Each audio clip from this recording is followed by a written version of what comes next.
Hi, my name is Carlos Moreira. I work here at Life Monteverde, inside of the Monteverde region of Costa Rica. And I want to talk to you a little bit about what it implies in sustainable practices regarding climate change.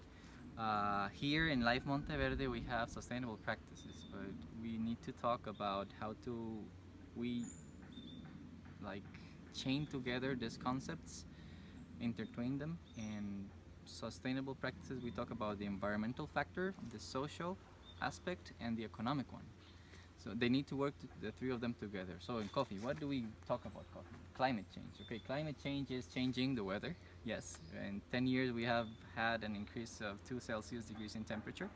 That helps these little fellas grow better, fungus. So we have ojo de gallo, rooster's eye maybe. Um, they're affecting our coffee plants. For example, you see these branches, they should be full of leaves, and with the leaves also grains, fruits of coffee growing together.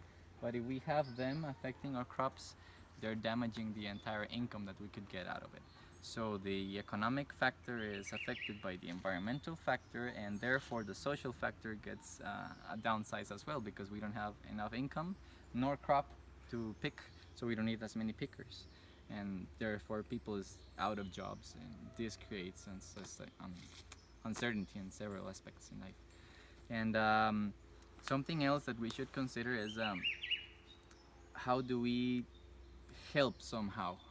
Well, we could do some sort of consumption, but a little more aware of where do we get the things we're eventually buying. For example, if you buy our coffee, we know that we're trying to put that income back into the sustainable practices. So more income means that we can pay more people to work here in our farms.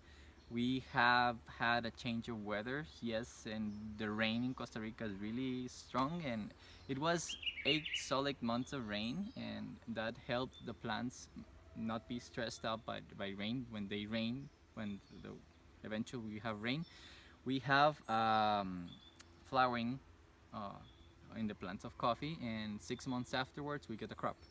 So we have crazy rains all year long now.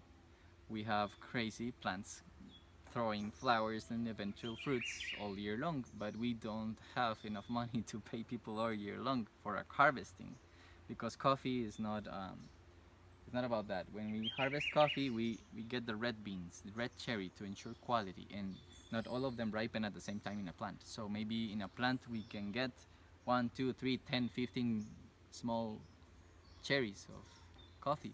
But what happens if we have a longer range of time to cover in coffee picking, and we don't have people to do it?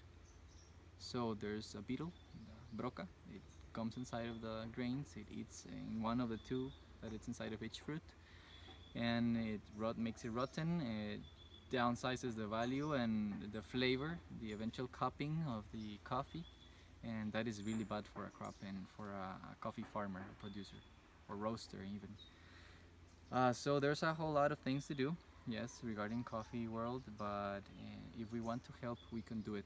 Just be aware of where you're getting, what you're getting, and try to contribute somehow in this sustainable practices.